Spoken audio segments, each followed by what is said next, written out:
बाहेर पडत होता रिमझिम पाऊस, तर आजीला म्हटलं चल भजी करूया.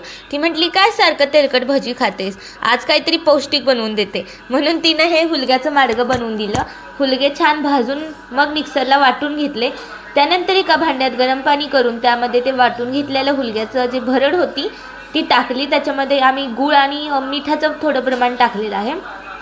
आणि नंतर ते पाणी मस्त असं म्हणजे ते माडगं उकळून द्यायचं आणि मग आपलं माडगं रेडी आहे. आणि हे आरोग्यासाठी खूप पौष्टिक असतं.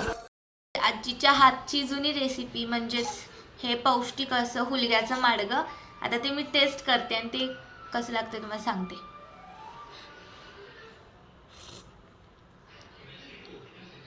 खूप छान टेस्ट याची आणि एकदम ऑथेंटिक टेस्ट आलेली याला.